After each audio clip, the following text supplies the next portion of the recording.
Bien, nous allons donc cet après-midi commencer à essayer d'examiner, de comprendre un peu ce qui s'est passé pendant ces grandes journées, la nuit du jeudi saint, le vendredi, samedi, dimanche. Ce sont les moments les plus cruciaux, les plus importants de l'histoire des hommes.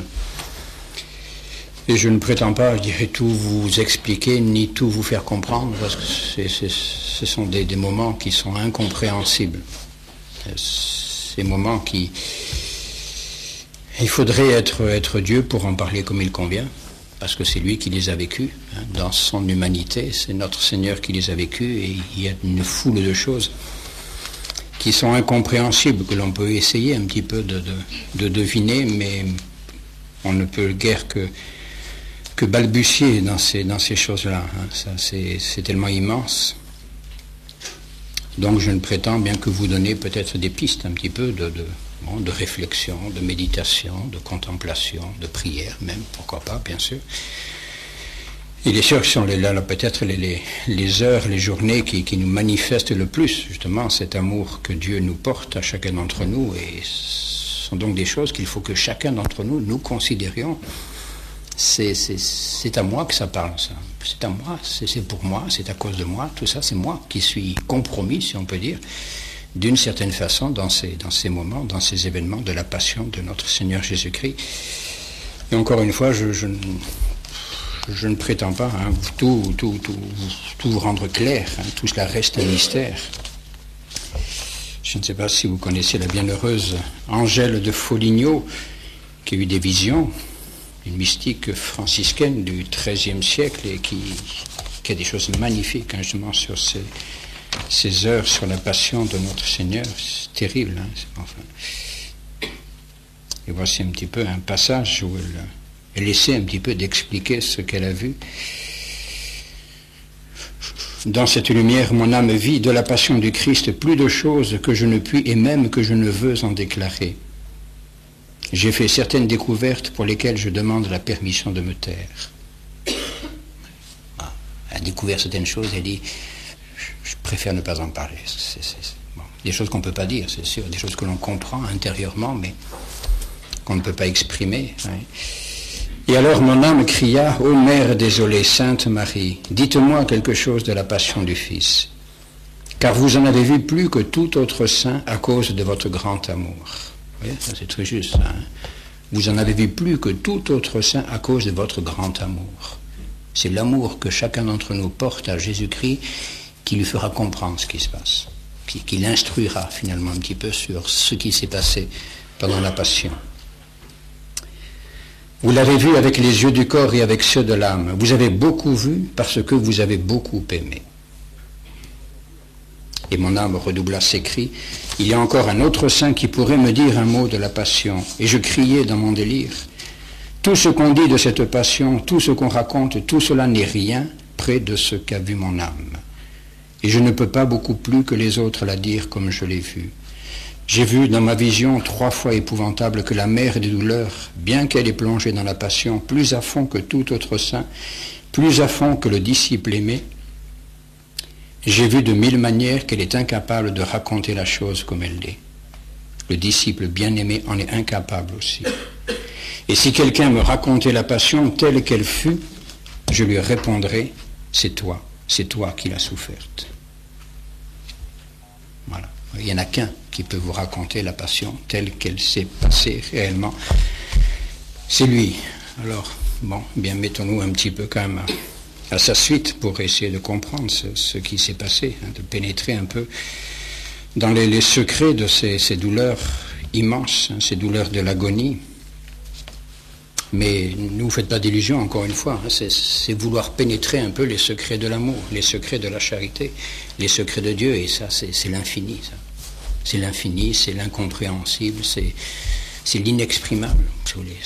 Dieu, nous ne le comprendrons jamais, mais bien, de même, ces douleurs de la passion, nous ne les comprendrons jamais totalement. Alors, ne vous désolez pas, si tout cela vous paraît quand même encore mystérieux, ça restera toujours un mystère, ça c'est sûr. Et surtout, cette agonie, ce que nous allons examiner cet après-midi, c'est un mystère. Et c'est peut-être, à la limite, le mystère le plus mystérieux Et comment cet homme, Dieu, comment le Verbe incarné a-t-il pu connaître ces souffrances intérieures, souffrances intimes, souffrances spirituelles? Comment est-ce possible? Alors qu'il est pur, alors qu'il est innocent, alors qu'il est Dieu, alors qu'il est sans péché. Pourquoi? Comment? Oui, toute cette souffrance, c'est sûr qu'il y a un mystère. On peut comprendre quelques petites choses, mais c'est tellement inouï, tellement injuste à la limite. C'est inconcevable. Il est Dieu. Comment Dieu peut-il souffrir? Mais alors nous comprenons peut-être les souffrances physiques. Ça encore, bon, ça va bien. On comprend un petit peu ce que c'est. La flagellation, le couronnement, la crucifixion, tout ça. Bon, ça va bien. Ça nous parle, tout cela. Très bien. Mais là, dans l'agonie, et c'est cela qui est très mystérieux, il ne s'agit pas de souffrance physique. Il ne souffre pas physiquement, il n'y a rien, il n'y a pas de coups, il n'y a pas de blessures, etc. C'est simplement des souffrances intérieures. Et pourtant, ce sont les plus grandes souffrances qu'il ait connues. Notre Seigneur n'a jamais autant souffert que dans son agonie. C'est lui-même qui l'a dit à Sainte Marguerite Marie. Il a dit, en gros, je vous le dirai peut-être tout à l'heure, en gros que c'est là, c'est à cet endroit-là, qu'il a connu sa plus grande souffrance intérieure. Et les souffrances extérieures, physiques, qu'il connaîtra ensuite dans la passion, mais ne sont rien comparées à cette douleur, cette souffrance qu'il va connaître ici dans son agonie. Alors bien sûr, face à toutes ces souffrances, toute cette douleur, et à l'injustice même sans doute de cette douleur, nous pouvons nous demander, mais enfin, est-ce que vraiment c'était nécessaire? Est-ce que vraiment, pourquoi toute cette souffrance? Pourquoi Jésus-Christ, pourquoi Dieu a-t-il voulu que son Fils souffrit de cette façon? Est-ce qu'il ne pouvait pas racheter le monde? Est-ce qu'il ne pouvait pas nous sauver d'une autre façon? Bien sûr que oui, bien sûr.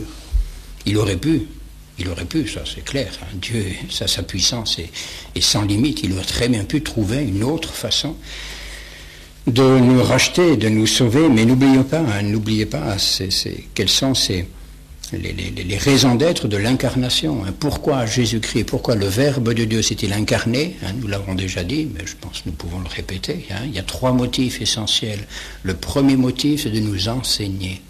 C'est de nous instruire, de nous faire comprendre un certain nombre de choses, que nous sachions un certain nombre de choses, sur Dieu, bien sûr, et sur nous-mêmes.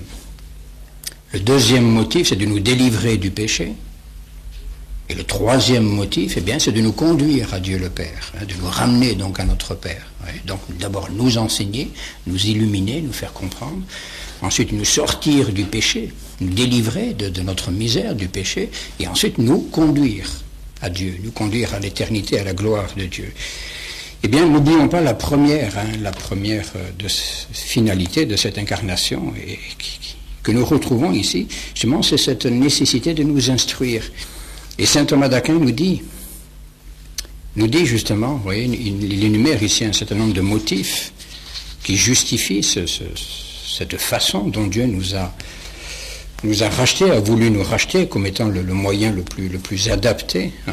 C'est à cause de tous les profits, tous les nombreux profits pour notre salut. Tout d'abord, et c'est vrai, cela je pense que c'est facile à comprendre, par la passion du Christ, l'homme a connu combien Dieu l'aimait. Qu'est-ce que vous voulez trouver de Dieu de plus révélateur, de plus vrai, quant à la manifestation d'un amour. C'est pas tout de dire je vous aime. Là, Jésus-Christ ne dit rien, et il manifeste l'amour qu'il a pour nous, en acceptant justement cette mort, cette souffrance, de cette façon-là, et tout ça pour qui? Pour moi. Voilà. Alors si avec ça, nous arrivons encore à douter de l'amour que Dieu a pour nous, mais je ne comprends plus, moi. Ça ne marche plus. On ne peut plus douter, c'est clair ça. Oui, l'homme a connu combien Dieu l'aimait, et il fut ainsi provoqué à aimer Dieu en retour. Voilà. Donc nous comprenons que Dieu nous aime, et ça nous incite à l'aimer en retour. Il dit, bon, c'est clair, puisque je suis tellement aimé, voilà, il faut que moi aussi je réponde quand même, d'une certaine façon. Et cela est nécessaire justement pour notre salut. Le salut, c'est l'amour que nous avons pour Dieu. Si nous n'aimons pas Dieu, notre salut est compromis. Et pour nous exciter à cet amour, voilà, Dieu nous manifeste l'amour qu'il a pour nous de cette façon-là. C'est ce que saint Paul a écrit aux Romains. Dieu a manifesté, a clamé son amour pour nous en ce que, lorsque nous étions encore pécheurs, le Christ est mort pour nous. Voilà. Alors que nous étions encore pécheurs, donc misérables, eh bien c'est dans cet état-là que Dieu nous a pris et qu'il a envoyé son Fils pour mourir pour nous. Ensuite, oui, donc, continuons, si vous voulez, dans cet enseignement que nous donne Dieu dans cette passion, bien sûr, vous voyez, saint Thomas insiste, et c'est vrai, il a tout à fait raison, bien sûr, hein, il insiste sur cette proclamation, si l'on peut dire, cette manifestation de l'amour qu'il nous porte. Mais il ne faut pas oublier que, bon, s'il nous manifeste aussi l'amour, eh bien cette passion, et cette passion aussi cruelle, aussi douloureuse, nous manifeste autre chose aussi en Dieu, une autre qualité de Dieu, une autre vertu de Dieu qui est corrélative à son amour, c'est sa justice. C'est ce que dit saint Paul aussi aux Romains, dans l'épître aux Romains. C'est Jésus-Christ que Dieu a établi pour être la victime de propitiation par la foi en son sang pour la manifestation de sa justice.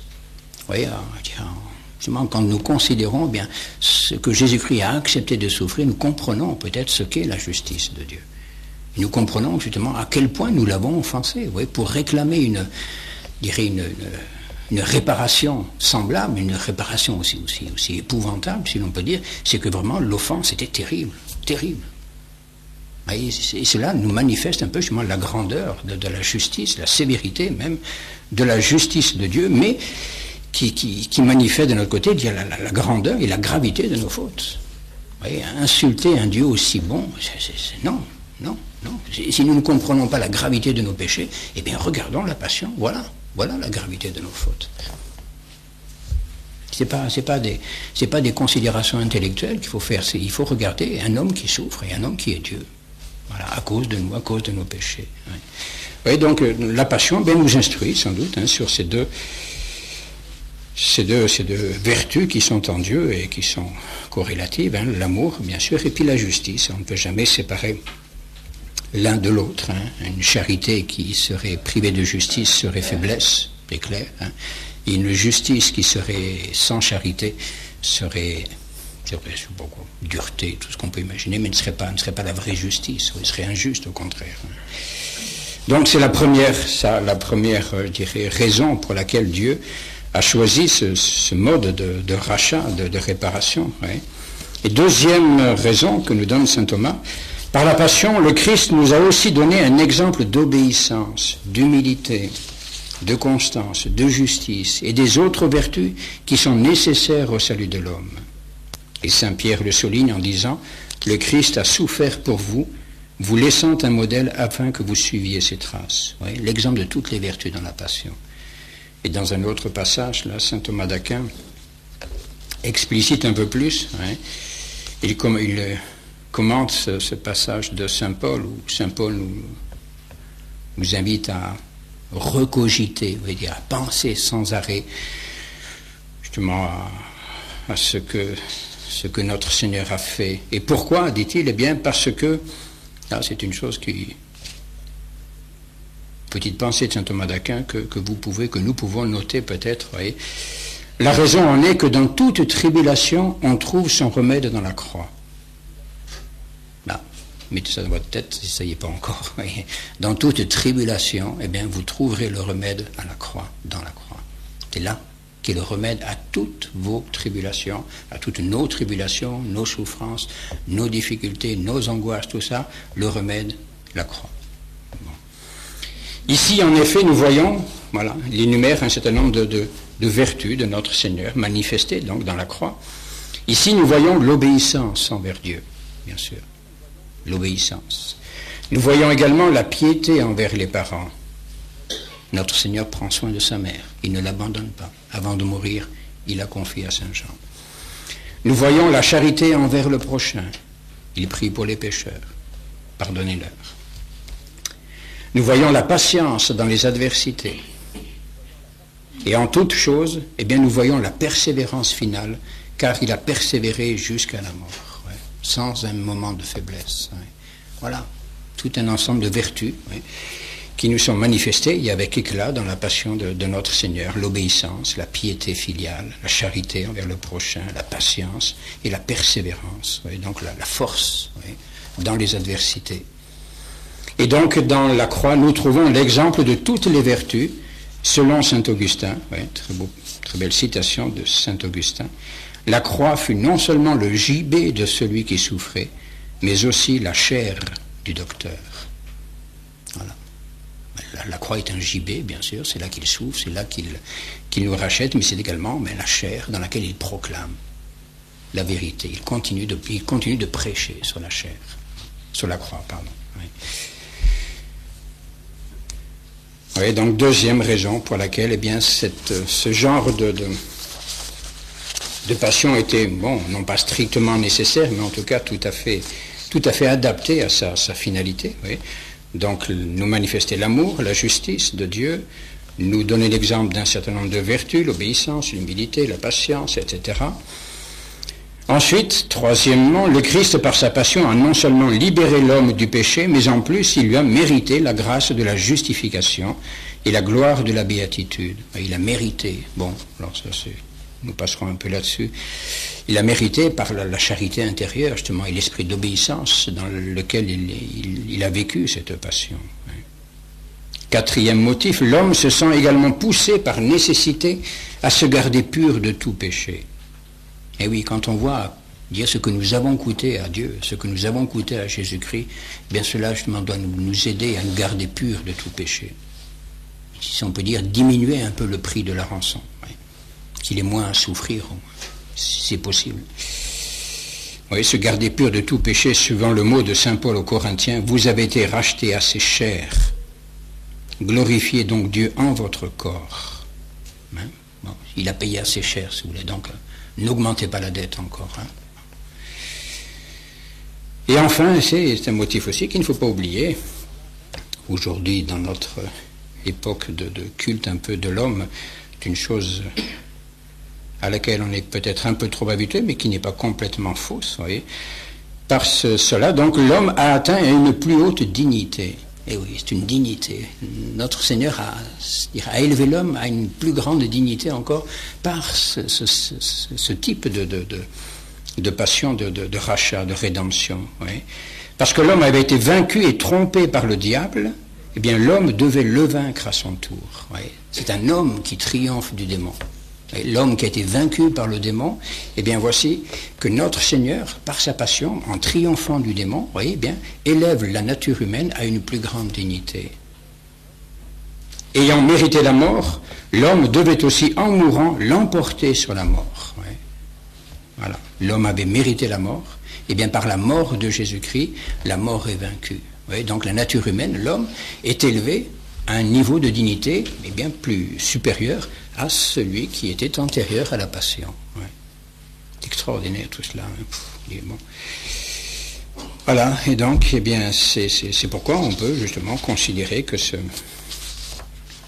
mode de rédemption était tout à fait convenable. Bien sûr, encore une fois, Dieu aurait pu en choisir un autre, mais celui-là est tout à fait adapté bien à ce que nous sommes et à ce que nous devons devenir justement, cette gloire qui nous est destinée. Bon, nous pourrions encore, mais ça serait peut-être un peu long, on peut faire simplement une petite rapide énumération, mais là aussi, il faudrait y passer des heures et des heures et des journées. Ouais.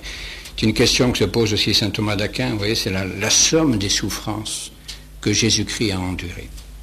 C'est incalculable, si vous voulez faire.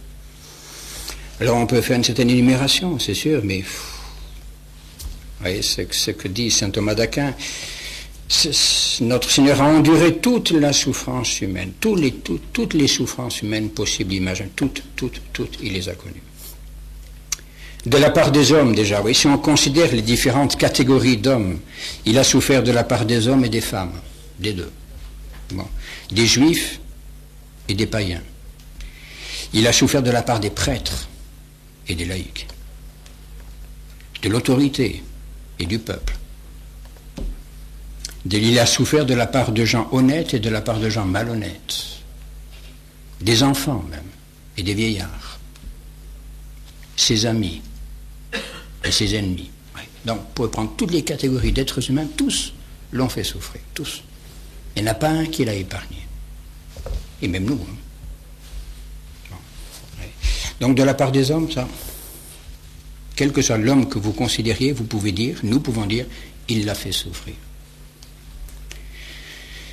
Ensuite, eh bien, dans ses facultés humaines, dans les facultés, dans son cœur, si vous voulez, un petit peu tout ce qui est peut-être de plus intime à l'homme, je montre toutes ses affections, bien, ses amitiés, tous ses amis, tous l'abandonnent, même les préférés, etc. Tout le monde s'enfuit. À un moment ou à un autre, tous flanchent. Sa parenté, bon, dans son honneur, bien sûr, il est bafoué dans son honneur, dans sa renommée, sa réputation, tous ses biens même, alors qu'il n'avait rien, mais le peu qui lui restait encore, sa tunique, elle est tirée au sort, rien. Son corps, bien sûr, ça c'est clair, hein. Et son âme elle-même, et son âme. Son âme, et c'est cela que nous considérons cet après-midi, son âme qui est broyée justement par la détresse, cette détresse intérieure de l'âme de notre Seigneur, c'est terrible ça, c'est bouleversant, hein. Ce désarroi intérieur de Jésus-Christ, détresse vraiment très très profonde, le dégoût dans l'âme du Christ, ouais. La tristesse, la solitude.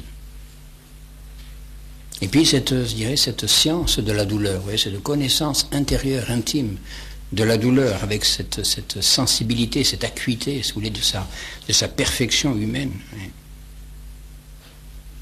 Ouais, oui. Et puis dans son corps, bien sûr, alors là, c'est sans doute ce qui nous parle le plus, bien sûr, un tout.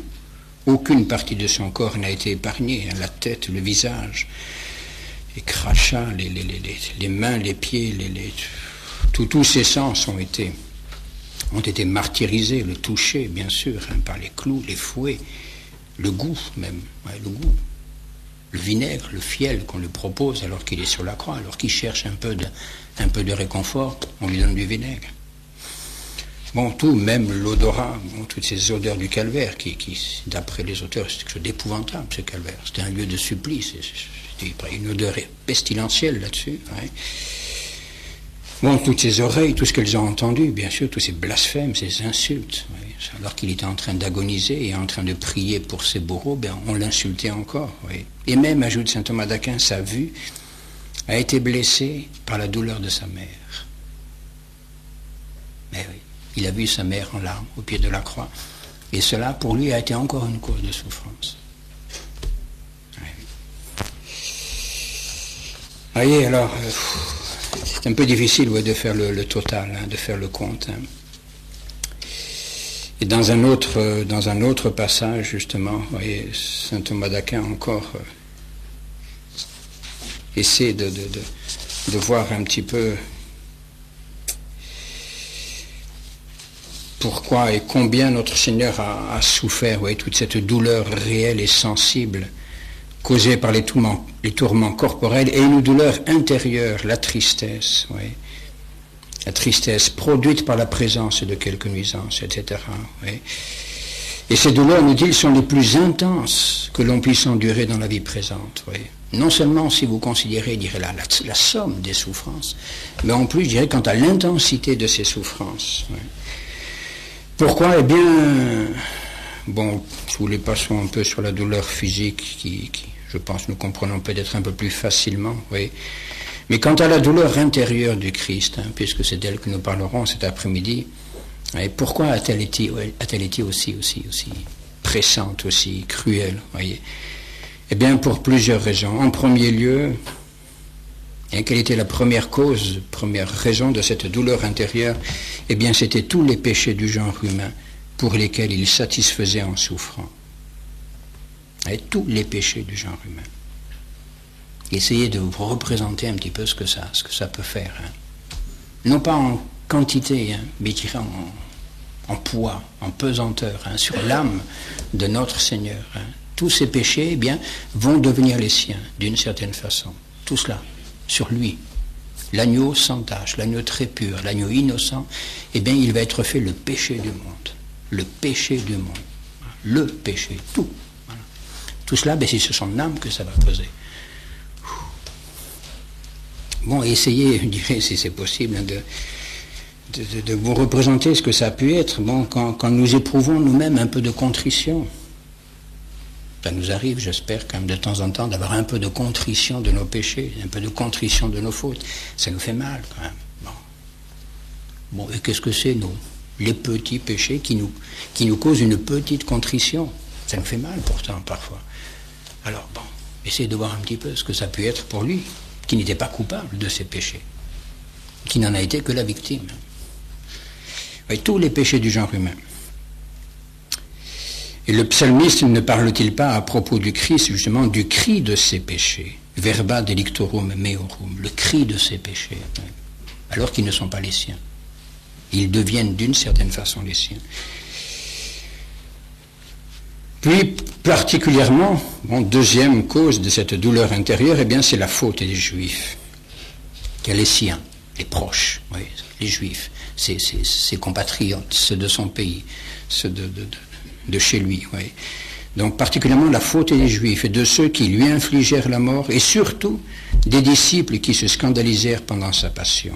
Oui. Donc, deuxième raison de cette douleur, eh bien, sont les fautes, eh bien, de ceux qui l'entouraient, de ceux qui l'aimaient, les Juifs, ceux de son pays, ses amis, ses disciples, etc. Bon. Et puis enfin, troisième cause de douleur, bien sûr, quand même, il faut pas l'oublier, même si ce n'a pas été sans doute la plus cruelle, mais enfin quand même, c'en était une, c'était la perte de la vie corporelle. Bon, la vision, l'approche de la mort. Il savait qu'il allait mourir, et tout cela, malgré tout, bien, c'est une cause de tristesse, une cause de peur, d'angoisse, de souffrance intérieure, bien sûr. Et la perte de la vie corporelle, naturellement horrible à la nature humaine, ça c'est sûr. Ça. Toute nature humaine a horreur de la mort, ça c'est vrai. C'est vrai. Et plus la nature est, je dirais, pure et sainte et sensible, et bien plus, je dirais, cette horreur se fait pressante même. Ouais. Et si on peut dire, notre Seigneur, dans sa passion, n'était pas protégé par cette carapace, on peut dire, dans laquelle nous nous enfermons par nos péchés. Mais nos péchés, d'une certaine façon, nous font une sorte de petite armature, vous voyez, qui nous rendent durs, qui nous rendent insensibles à beaucoup de choses qui devraient nous faire souffrir. Oui. Les péchés nous insensibilisent à tout un tas de choses, petit à petit. Oui. Mais notre Seigneur, lui, au contraire, l'homme le plus sensible qui soit. Oui. Aucune protection contre la souffrance, contre la douleur. Oui. Et c'est ce qu'ajoute saint Thomas d'Aquin. L'intensité de la douleur se mesure à la sensibilité de celui qui souffre dans son âme et dans son corps. Sensibilité parfaite du Christ, aucun désordre dans cette sensibilité. Or, le corps du Christ était d'une constitution absolument parfaite, bien sûr, puisqu'il avait été formé miraculeusement par l'Esprit Saint. Et donc sa sensibilité était parfaite, elle était la plus sensible qui soit. Et oui.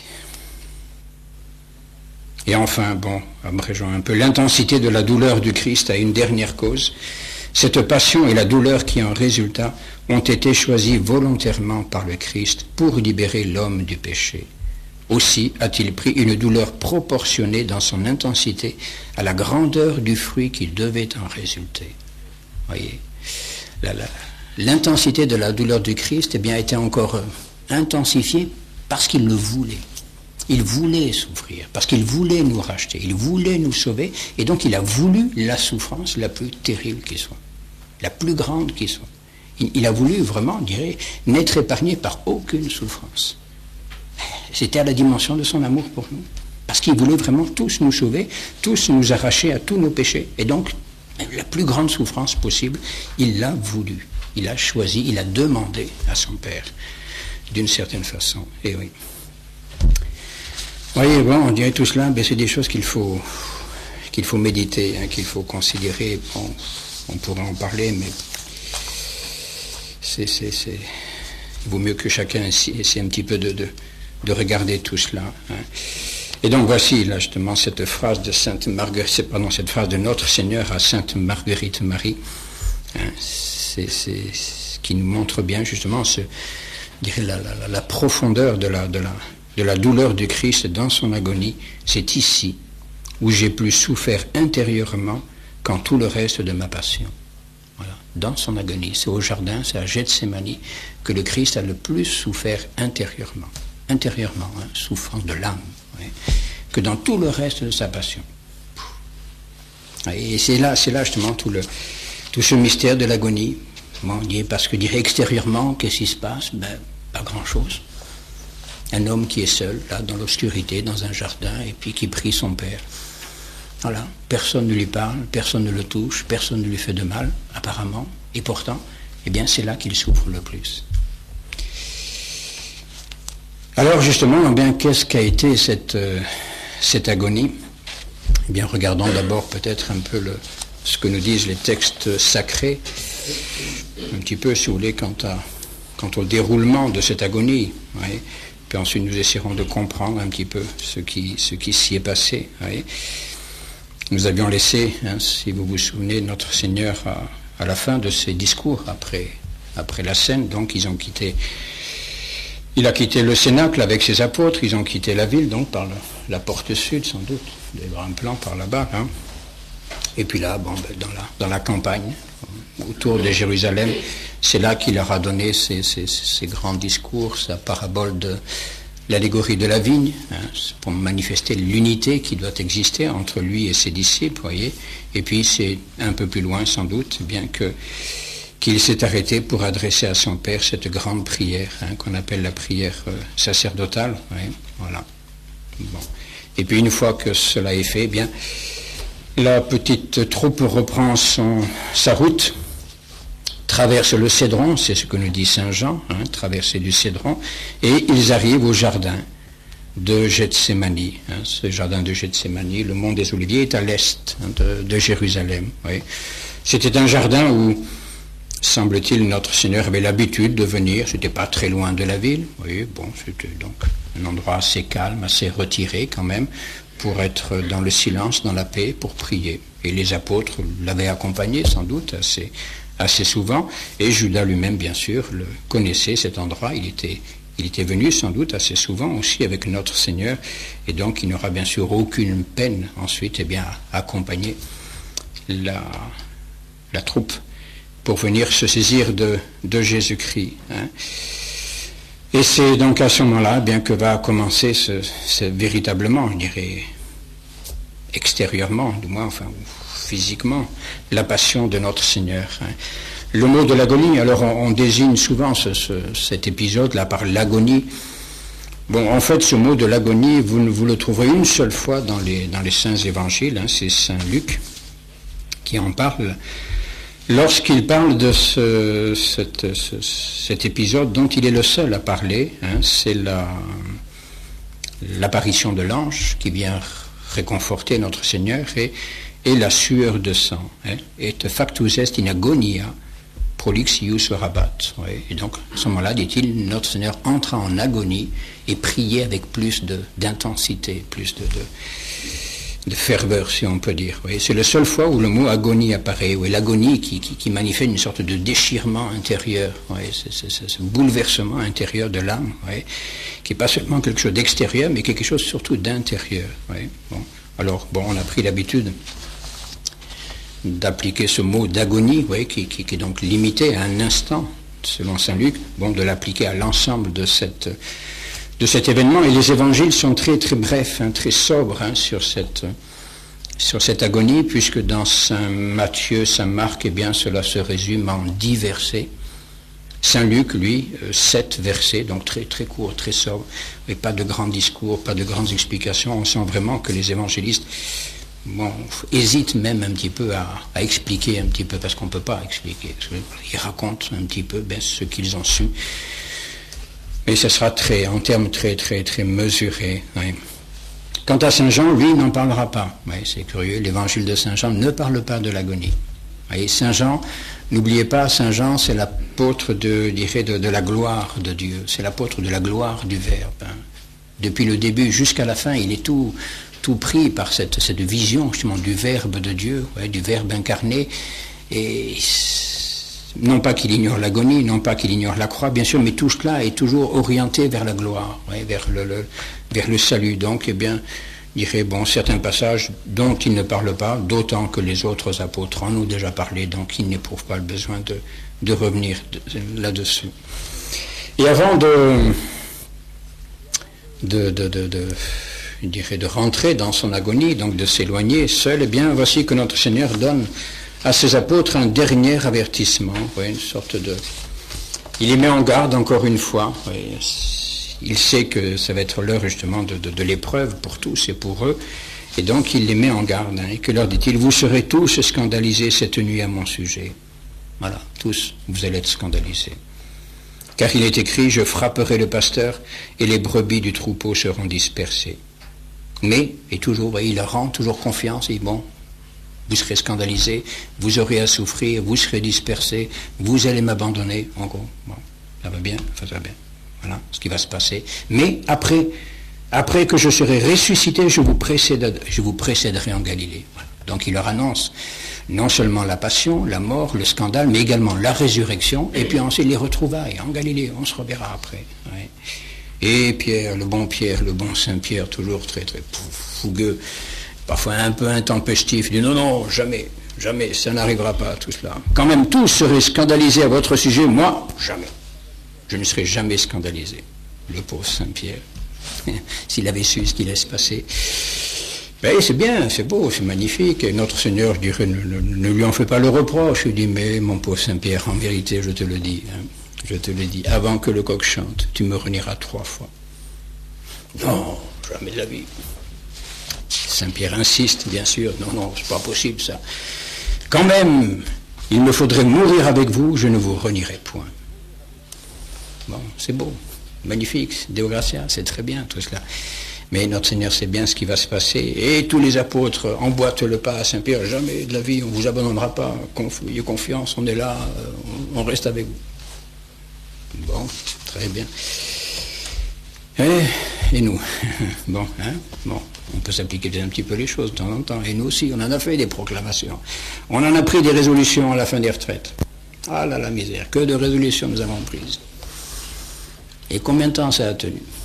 Oh, jamais, ça y est, c'est fini cette fois, c'est la vraie conversion, c'est terminé, l'oraison, lecture, machin, tout ça, retraite tous les ans, pouf, puis vous allez voir, ça tient bon. Combien de temps ça dure? Bon, à chacun de répondre, bien sûr, en silence. Et oui, et voilà. Et tous ces apôtres étaient là encore un petit peu, peut-être, dans l'ardeur, dans le feu, la flamme, un petit peu, l'enthousiasme de ce qui s'était passé. Ils venaient de vivre comme des moments magnifiques avec notre Seigneur. La scène, l'institution de l'Eucharistie, le sacerdoce, etc. Tous ces beaux discours que vient de leur faire notre Seigneur, ils ont compris tout un tas de choses, ils ont compris tout cela. Bon, ils ont assisté à la prière du Christ, à son Père, tout ça a été magnifique. Alors, ça y est, quoi, c'était presque le paradis, c'était presque la victoire, oui. Mais bon, alors, voilà. Leur foi est bien ardente sans doute, et elle est très belle, mais sans doute encore un peu faible, parce que, bien, voilà, il reste encore la passion à vivre, et elle n'a pas encore été vécue. Et donc nous rentrons à ce moment-là, eh bien, c'est à ce moment-là que va commencer l'agonie, donc proprement, de notre Seigneur Jésus-Christ. Alors, si vous prenez les évangélistes, eh bien, les récits sont un petit peu, non pas divergents, mais complémentaires, disons. Hein. Il est parfois difficile peut-être de savoir exactement où ça se... Notamment, le problème est surtout avec Saint Luc. Hein. Saint Luc qui ne rapporte qu'une prière, qui condense, qui résume un petit peu tout cela en une seule prière. Et il est le seul, encore une fois, donc, à nous rapporter l'épisode de la sueur de sang et de l'ange, consolateur. Ouais. Et les autres, alors, où se situe, cet épisode, par exemple, de l'ange consolateur, de la sueur de sang? Est-ce que c'est à la première, la deuxième, la troisième prière? On ne sait pas, mais à la limite, peu importe. Pas grave, ça. Voilà, donc arrivé au jardin de Gethsémani, donc sur le mont des Oliviers. Gethsémani veut dire pressoir d'huile. Oui, sans doute, y avait-il là un pressoir, bien, où on venait justement presser les olives pour faire de l'huile. Donc, pas de mystère, si vous voulez, dans le nom de ce lieu. C'est un jardin, donc, sur le mont des Oliviers. Notre Seigneur arrive avec toute sa petite troupe d'apôtres. Là, quelle heure est-il? Difficile de le savoir, mais sans doute vers 21h, 22h peut-être. Hein. Oui, rappelez-vous un petit peu tout ce qui s'est passé avant, la scène et tous ces discours. Donc, ils sont déjà, la nuit est déjà bien avancée, donc il fait nuit. Ça, C'est sûr. Et que fait notre Seigneur? Il commence par faire asseoir les apôtres. Voilà. Asseyez-vous ici pendant que j'irai prier. Voilà. Donc il leur dit, voilà, écoutez, restez ici, moi je vais avancer un peu plus loin et je vais aller prier. Et il ne va garder avec lui que trois de ses apôtres, les trois privilégiés, Pierre, Jacques et Jean, qui sont les trois apôtres qui ont été témoins à 2 reprises, justement, d'interventions assez extraordinaires dans la vie de notre Seigneur. Ouais. Il y aurait bien des choses à dire là-dessus, mais enfin, il faudra que le mentionner. Ces 3 apôtres, Pierre, Jacques et Jean, ont été témoins, par exemple, de la résurrection ou de la guérison de la fille de Jaïr. L'Évangile vous le dit, allez voir dans Saint Marc, chapitre 5, verset 37. Ouais. Lorsque notre Seigneur vient guérir la fille de Jaïr, que tout le monde croyait morte, alors qu'il dit, mais qui était morte sans doute, mais il dit, mais non, la jeune fille dort, et bien il prend avec lui 3 apôtres, Pierre, Jacques et Jean. Et ce sont également ces 3 apôtres qu'il avait avec lui au moment de sa transfiguration. Donc ils l'ont vu dans sa gloire. Ouais. Alors cela sans doute était justement destiné à les fortifier, à les encourager. Ouais. Ayant vu notre Seigneur dans sa gloire, ils pourront le voir dans son agonie et supporter ce spectacle. Donc voici notre Seigneur qui avance dans le jardin avec ces trois apôtres-là. Et aussitôt, nous dit l'Évangile, aussitôt, eh bien, il est saisi de frayeur et d'angoisse, affligé et attristé. Il commence à être saisi de frayeur et d'angoisse, à être affligé et attristé. Suivant l'évangéliste, les termes sont un petit peu différents, mais enfin, nous comprenons bien ce que cela veut dire, la frayeur, l'angoisse. Ouais, tout ça sont des sentiments intérieurs, affligé, attristé, cette tristesse. C'est effrayant quand on pense à ça. Quand on sait qui est notre Seigneur, quand on a compris qui est Jésus-Christ, il est le Verbe de Dieu, il voit Dieu face à face. Il a la vision béatifique. Et oui, dans son âme, il voit Dieu. Et pourtant, il connaît la tristesse. Tristesse. Et la tristesse, nous savons bien ce que c'est quant à nous, ça c'est sûr. La tristesse, eh bien, c'est un sentiment qui nous broie un petit peu le cœur, l'âme, l'esprit, tout cela. Eh bien, parce qu'il y a un mal présent. Ouais, la présence d'un mal qui cause en nous la tristesse. Ouais. Quelque chose qui ne va pas, quelque chose qui n'est pas bon, qui n'est pas bien. Ouais, bon, tout cela, c'est la tristesse. Ouais, c'est autre chose que la douleur extérieure, que la douleur physique, ça c'est autre chose. Ouais. Tristesse, c'est un sentiment intérieur. Ouais.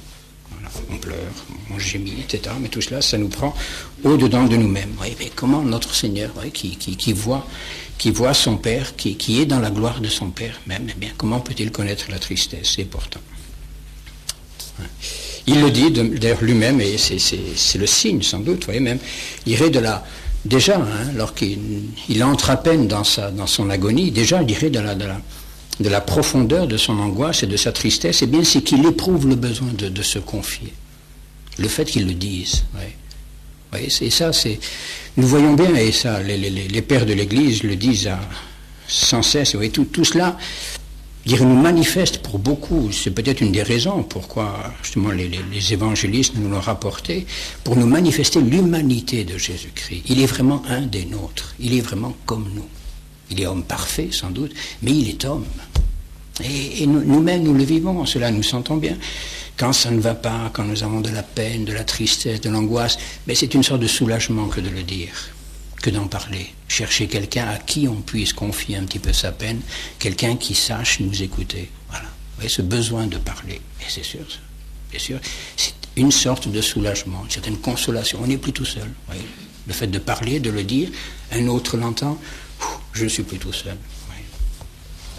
Et donc il se confie à ses amis, et cette phrase très, très... Mon âme est triste jusqu'à la mort. Vous voyez. Mon âme est triste jusqu'à la mort. Voilà. Notre Seigneur, donc, qui nous expose, qui nous dévoile, qui nous révèle, eh bien, justement, eh bien, cette agonie intérieure. Hein, c'est son âme. C'est son âme humaine. Donc, c'est l'homme qui est saisi de tristesse, qui est saisi d'angoisse. Elle est triste. Voilà quelle est la souffrance de Jésus-Christ actuellement. Et la seule souffrance qu'il va connaître, là, pendant ces heures à venir, c'est la tristesse. Il n'y aura pas d'autre souffrance. Pas d'autre.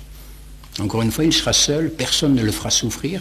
C'est cette souffrance intérieure qui est la tristesse. Et l'intensité de ce mal, l'intensité de cette tristesse, eh bien, jusqu'à la mort. mon âme est triste jusqu'à la mort. Alors bien sûr, le sens, c'est mon âme est triste au point de me faire mourir. Cette tristesse serait capable de me faire mourir, de provoquer la mort en moi. Eh bien, si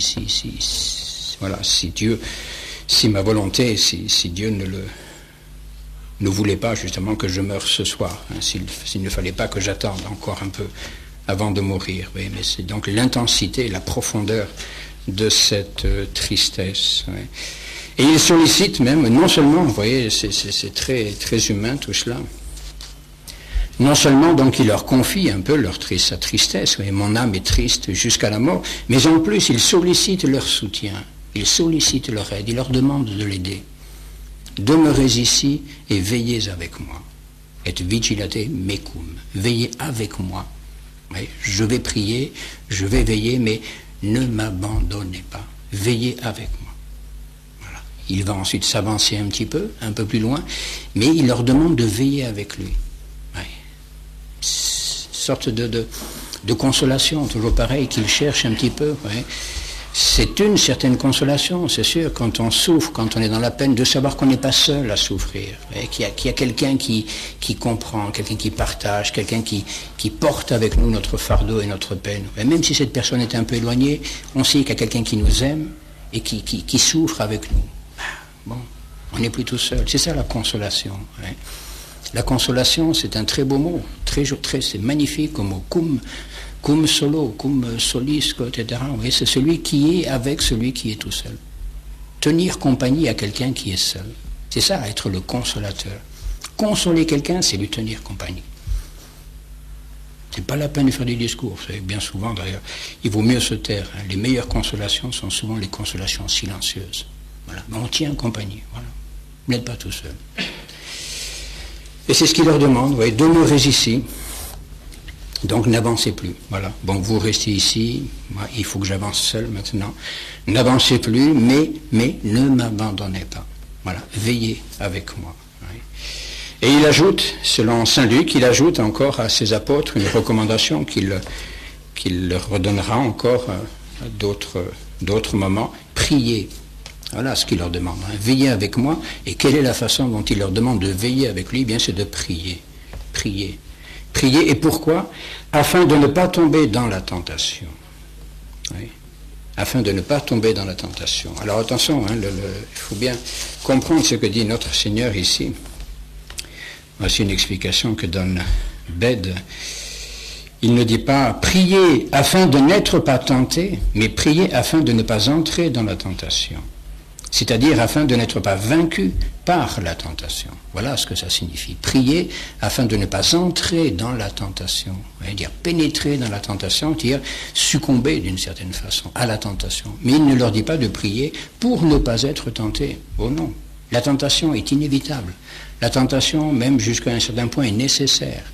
Donc ce n'est pas de la tentation qu'il faut chercher à être délivré. Non, non, il faut chercher à être protégé contre le fait d'entrer dans la tentation, de se faire complice un petit peu et d'accepter finalement la tentation, de succomber. Et le moyen de tenir, justement, pour ne pas succomber à la tentation, prier. La prière, c'est tout. Et tout à l'heure, il leur donnera un autre conseil, mais qui est un peu le même, hein, veiller et prier.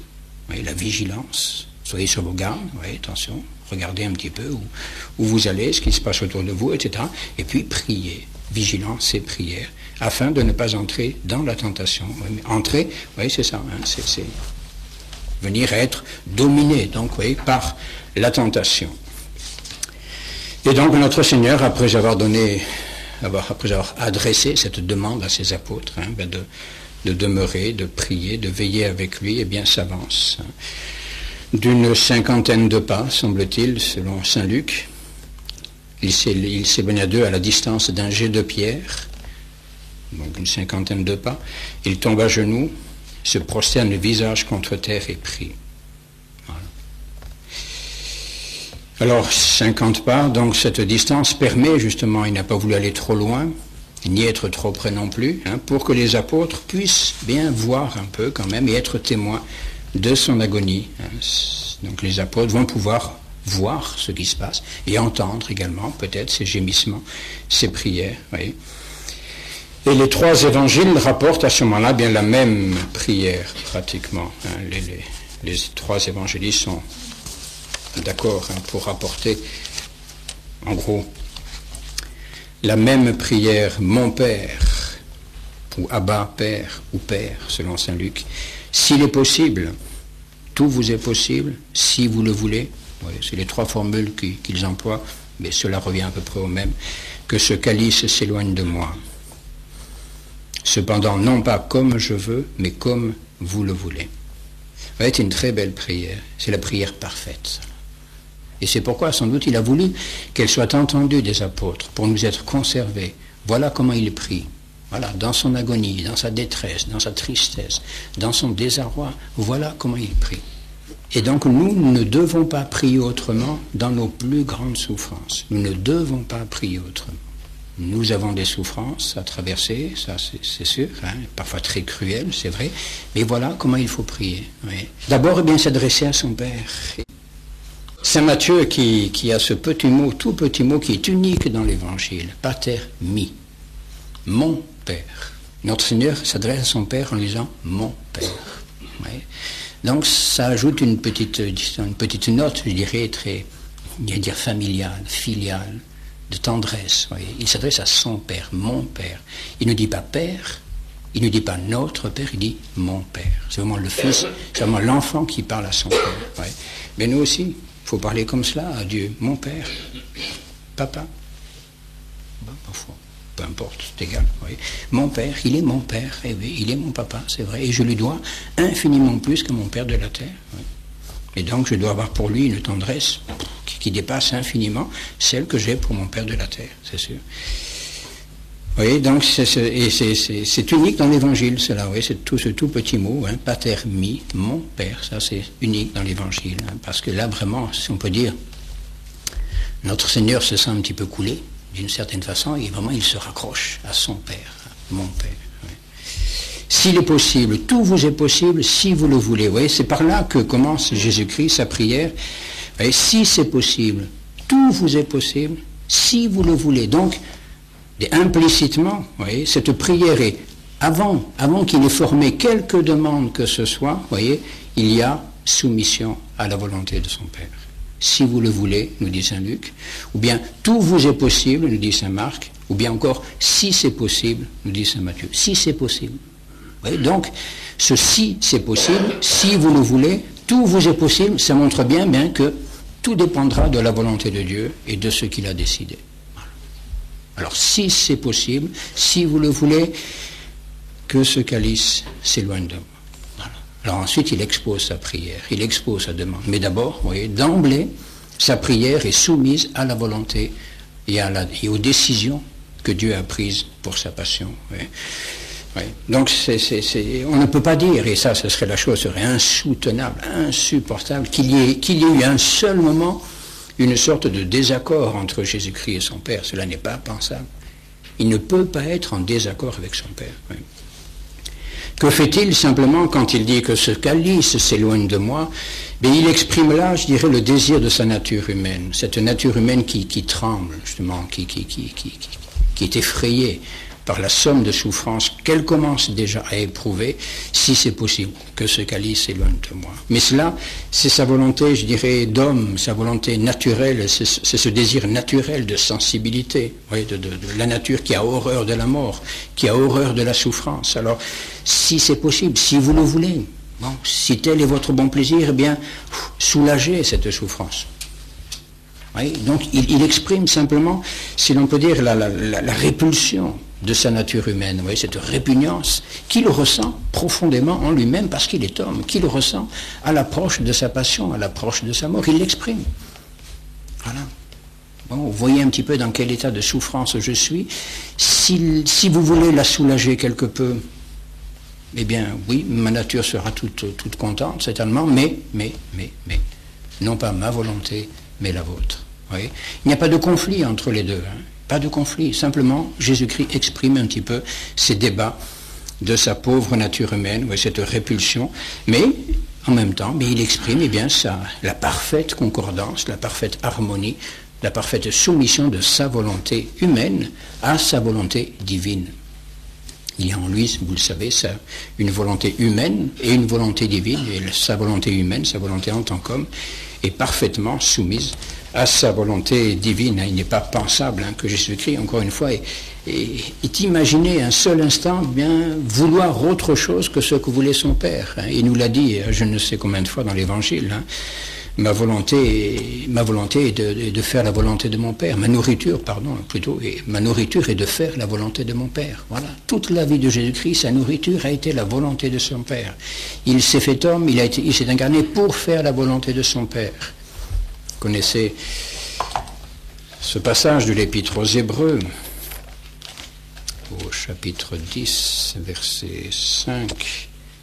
C'est ce que nous rapporte saint Paul. Le Fils de Dieu, entrant dans le monde, dit « Vous n'avez voulu ni hostie ni oblation, mais vous m'avez donné un corps. Les holocaustes pour le péché ne vous ont point été agréables, alors j'ai dit « Voici que je viens. Il est écrit de moi en tête du livre que je ferai, ô Dieu, votre volonté. » Voilà pourquoi il s'est incarné, pour faire la volonté de son Père, etc.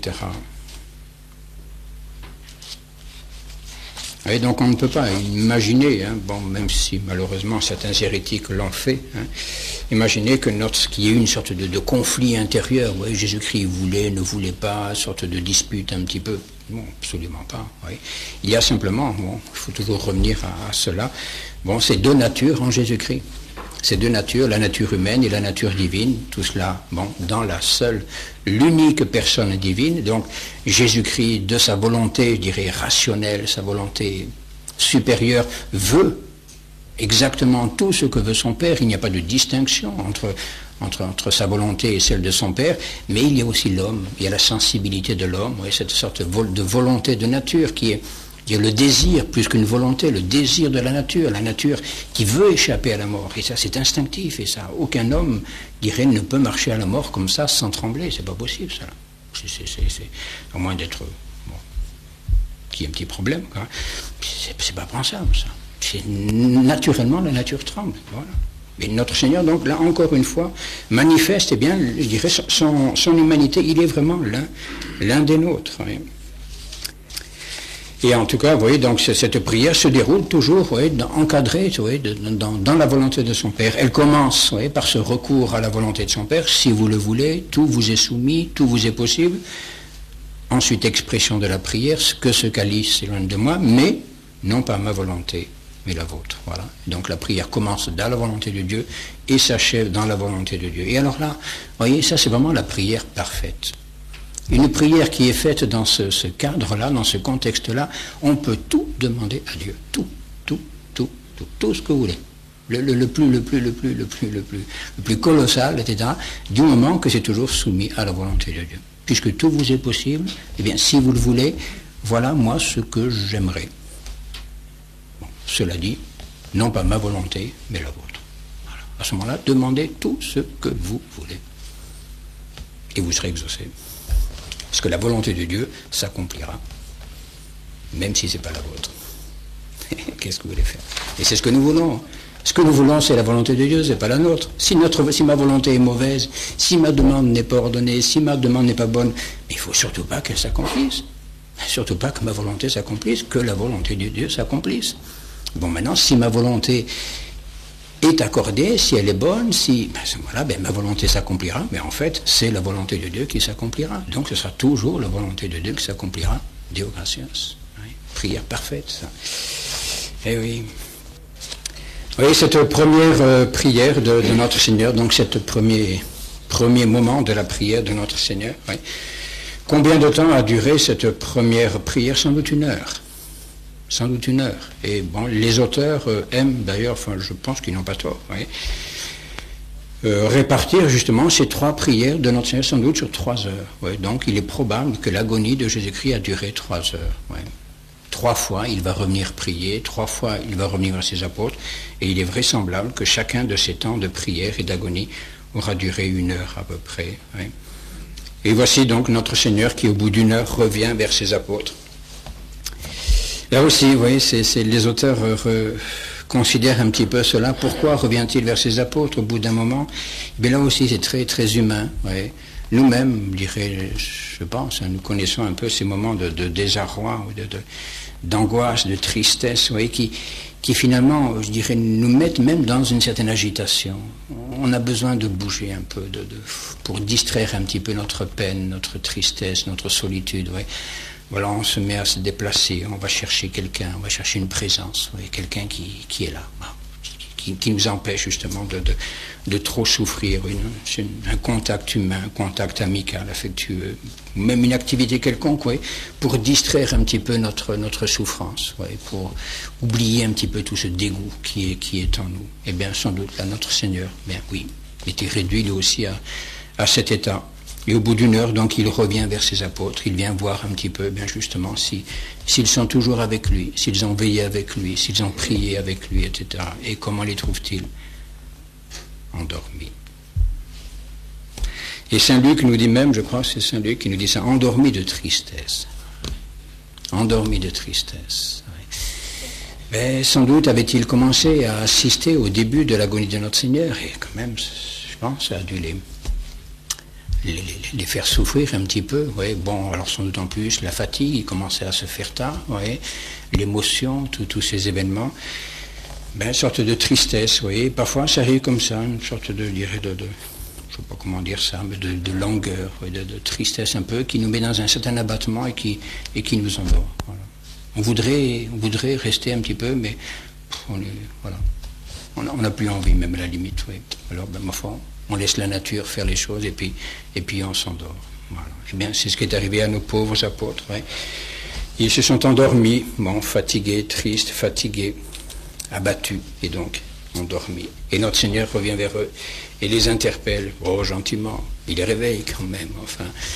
Et à qui s'adresse-t-il? À Pierre. Ah, Pierre. Il ne lui dit pas, bien sûr, mais tu te rappelles un petit peu tout à l'heure ce que tu me disais, les belles proclamations. Et donc c'est à lui qu'il s'adresse, oui.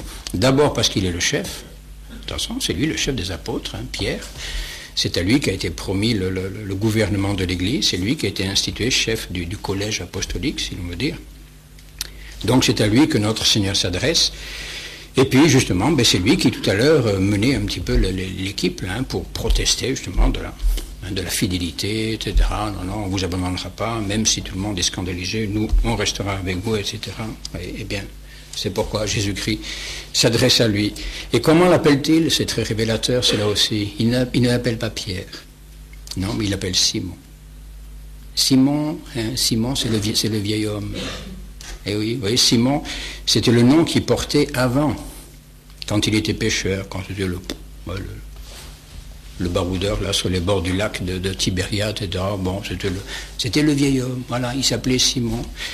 Après, notre Seigneur l'a appelé à lui, et là, quand il en a fait ce nouvel homme, oui, apôtre, et là, il lui a donné un nouveau nom, Pierre. Bon, Pierre, c'est le roc, solide. Et là, comme Pierre a défailli, eh bien, notre Seigneur lui redonne son ancien nom. Voilà. Tu es retourné au vieil homme, d'une certaine façon. Pierre, Simon, pardon. Tu dors, c'est tout. Simon dormis.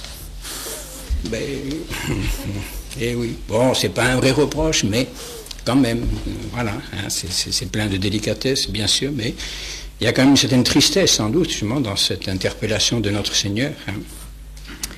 Hein, vous qui faisiez de si belles protestations de fidélité tout à l'heure, eh bien voilà que maintenant vous dormez. Hein, et vous n'avez pas pu veiller 1 heure avec moi. Voilà. Et ce n'était que la première heure pourtant. Eh bien non, même 1 heure.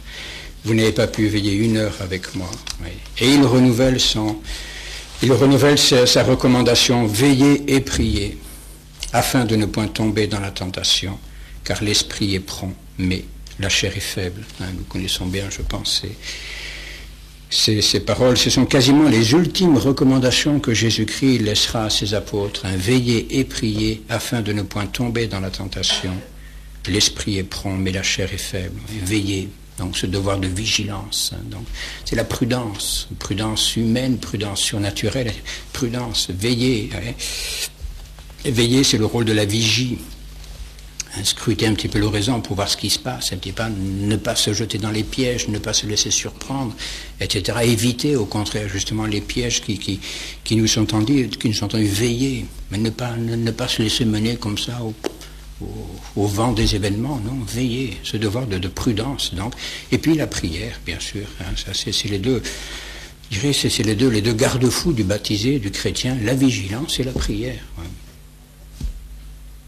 Et à ce moment-là, la tentation viendra, sans doute, c'est clair, la tentation viendra, mais nous ne tomberons pas dans la tentation. Ouais, la tentation n'aura pas prise sur nous, hein, si nous veillons et si nous prions, hein, parce que bien sûr, l'esprit est prompt.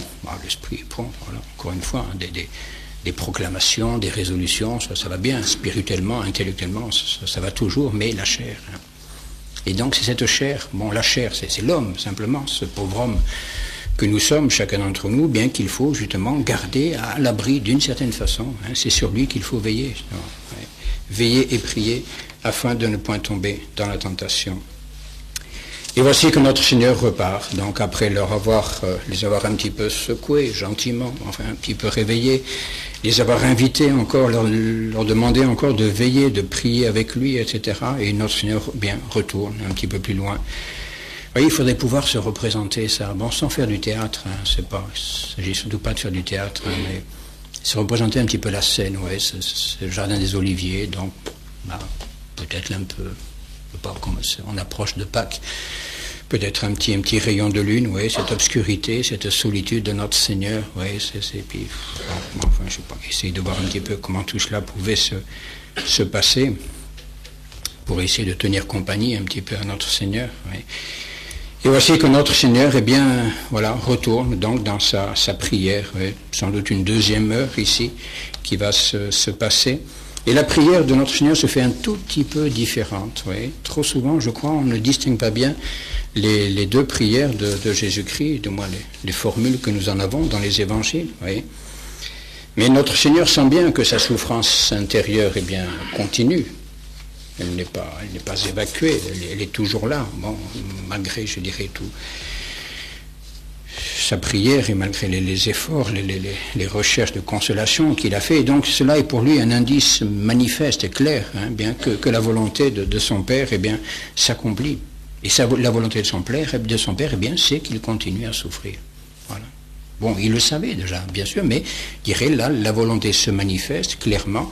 Et donc, il dirait, la prière qu'il fait devient un tout petit peu différente. Voyez.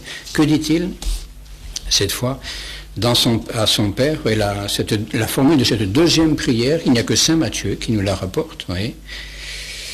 Mon Père, si ce calice ne peut passer sans que je le boive, que votre volonté soit faite.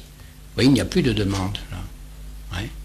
Donc, d'une certaine façon, mon Père, puisque vous voulez que je boive ce calice, que votre volonté soit faite. Donc c'est une prière d'acceptation, une prière d'adhésion, une prière d'abandon, tout simplement. Voilà, je ne demande plus rien. Donc il ne demande plus à son Père, que le calice s'éloigne de lui, mais voilà, si ce calice ne peut passer sans que je le boive, puisque telle est votre volonté, que votre volonté soit faite. Vous voyez, c'est le fiat. Qu'est le fiat?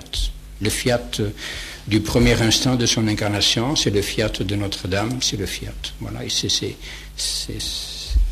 le fiat de toute âme baptisée, devant toutes les volontés de Dieu, qui sont claires, qui sont manifestes, au lieu de se débattre, de rouspéter, de gémir, oh mais non, c'est pas normal, c'est pas juste, ceci, cela, fiat.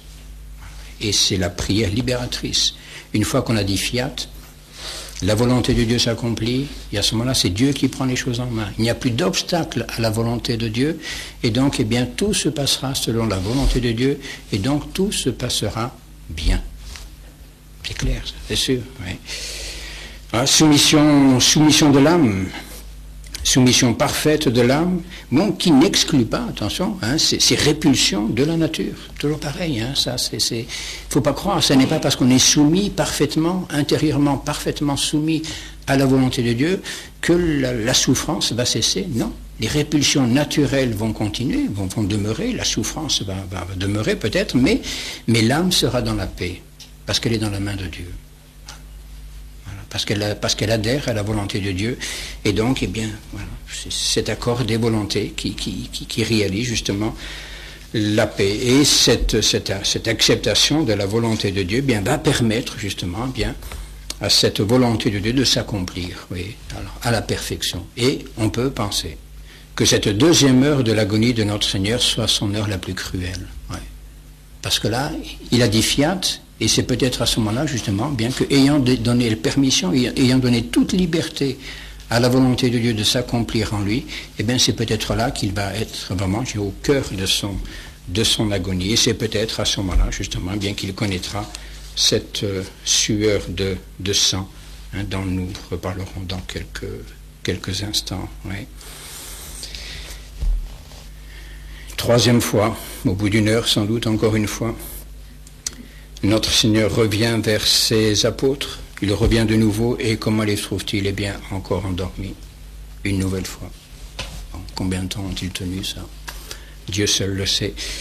Il revient de nouveau vers eux, il les trouve endormis, car, nous ajoute saint Matthieu et saint Marc, car leurs yeux étaient appesantis. Ou bien saint Marc nous dit, car leurs yeux étaient appesantis de sommeil, et ils ne savaient que lui répondre. Les pauvres, qu'est-ce que vous voulez?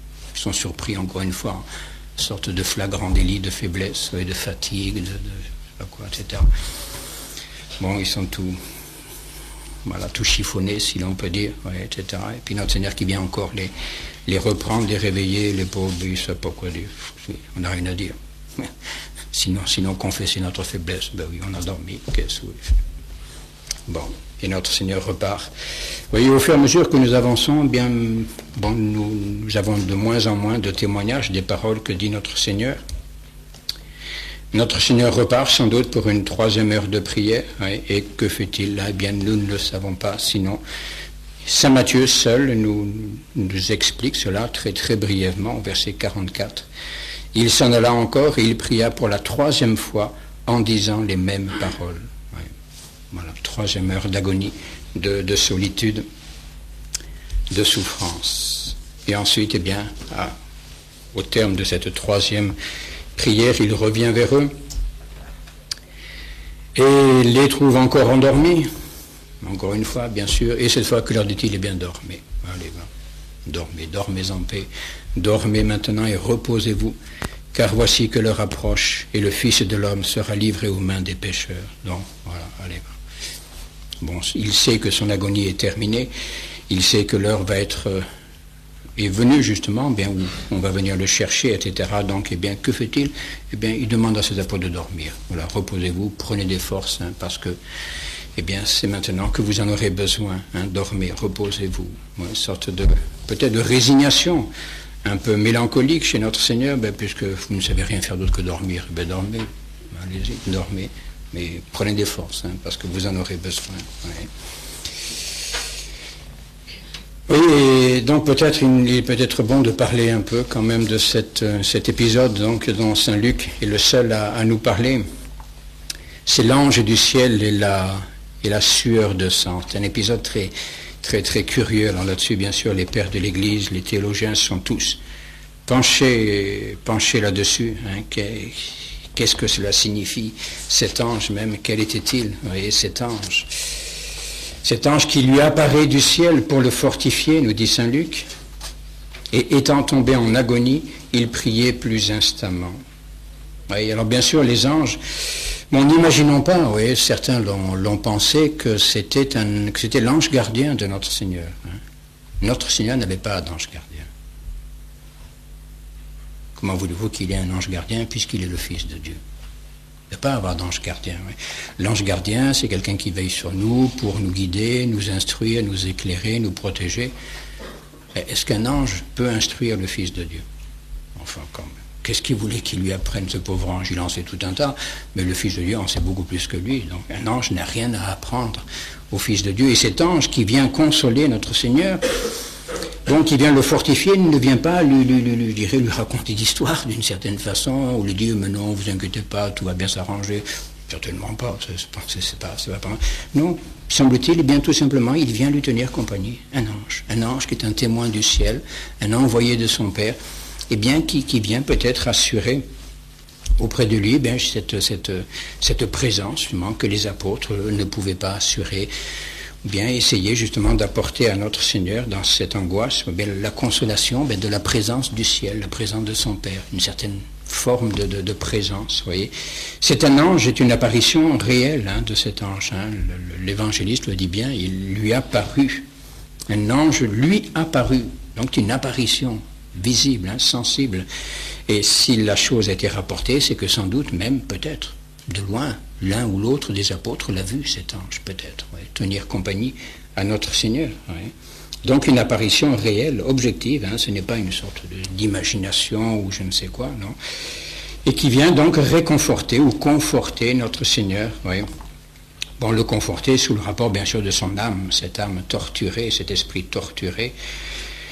Et même on peut imaginer peut-être, essayer peut-être d'adoucir un peu sa souffrance, même, dirais, sa souffrance physique, parce que, bon, nous disions, bien sûr, que la souffrance de notre Seigneur n'est pas une souffrance physique dans cette agonie, c'est une souffrance morale, spirituelle, intérieure, mais quand même, eh bien, je dirais, cela arrive chez nous aussi, que des souffrances intérieures, qui ne sont que spirituelles, en viennent à nous causer des souffrances physiques même. Des véritables souffrances physiques, par ce qu'on appelle la redondance, entre l'âme et le corps, il y a l'âme et le corps font un tout, et ce qui se passe dans l'âme, eh bien, a des répercussions sur le corps, et de même, ce qui se passe dans notre sensibilité a des répercussions sur notre âme. Ça, c'est quotidien, cela nous vivons tous les jours.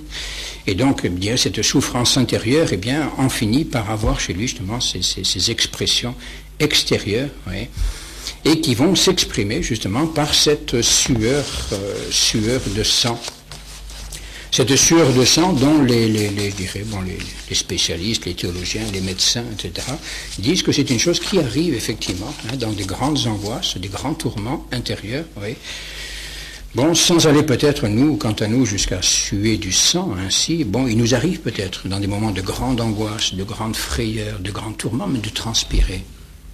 Là, je crois que c'est vrai, c'est des choses qui arrivent quand on est vraiment, je parle, une frayeur, quelque chose d'assez, qui nous prend vraiment au fond de nous-mêmes, une certaine sueur, qui nous prend, alors que, ce qu'on appelle des sueurs froides, ou je ne sais quoi, etc. Donc ça nous arrive parfois de transpirer sous l'effet de la peur, de la frayeur, de la tristesse, de l'angoisse, etc. Eh bien, notre Seigneur, sa frayeur, sa tristesse, son angoisse, va aller jusqu'à cette sueur de sang. Bon, alors, médicalement, je ne vous l'expliquerai pas, je laisserai ça à d'autres, mais c'est un phénomène qui arrive donc de temps à autre, donc bon, attention, ce n'est pas le sang qui va couler à flot, attention, n'imaginons pas quand même, mais quand même à cette sueur, naturelle, vont se mêler des gouttes de sang, un peu de sang qui va sortir, à l'extérieur par les pores de notre Seigneur, et cette sueur avec ce sang mêlé donc va couler même jusqu'à terre, nous dit l'apôtre, jusqu'à terre. Donc c'est que ça devait quand même être assez violent, assez intense.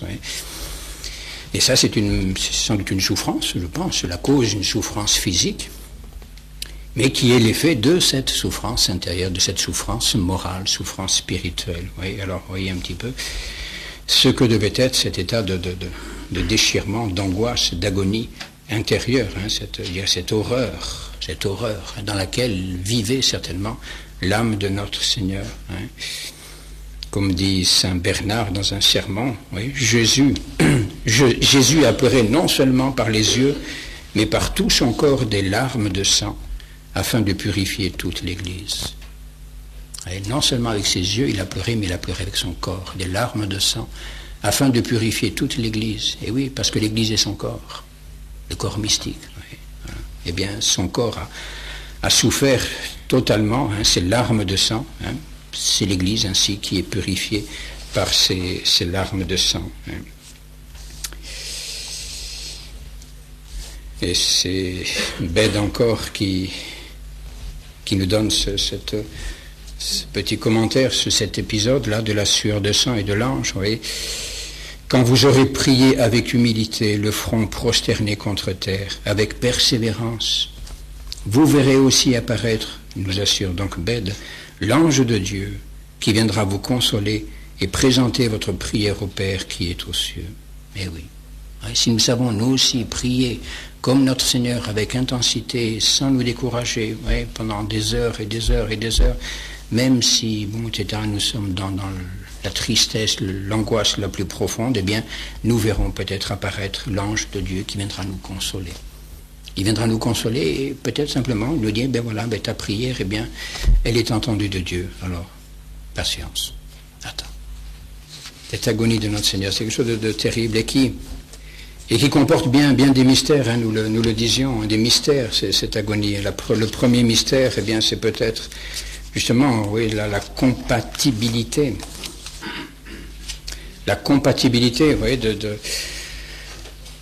la vision béatifique avec cette horreur dans l'âme de notre Seigneur, hein, si vous vous souvenez de ce que nous disions il y a fort longtemps déjà, hein, quant à la science qu'avait notre Seigneur, hein, science divine bien sûr, et même dans son âme humaine, cette vision béatifique, la science infuse et la science acquise, vous vous souvenez de tout cela très certainement. Bon, donc notre Seigneur savait, il voyait Dieu, il avait cette vision béatifique, voyez, et cette vision béatifique est cause de joie. Et cause de joie, et cause de la plus grande joie. Alors comment peut-il se faire qu'il y a en même temps, voyez, vision béatifique et donc joie intense dans l'âme de notre Seigneur, et pourtant cette horreur, voyez, cette tristesse. Eh bien, si vous vous souvenez ce que nous disions, ce que nous disait saint Thomas, hein, lorsque le Christ était pèlerin sur cette terre, hein, donc lorsqu'il était un de nous, le rejaillissement de la gloire ne se faisait pas de la partie supérieure de son âme sur la partie inférieure, ni de l'âme sur le corps. Notre Seigneur, Dieu, ne voulait pas, justement, pour connaître la souffrance, telle que nous la connaissons, il interdisait à cette gloire qu'il avait de la vision béatifique de rejaillir sur les parties inférieures de son âme. Les parties qui sont occupées, justement, aux choses du temps, aux choses de la terre.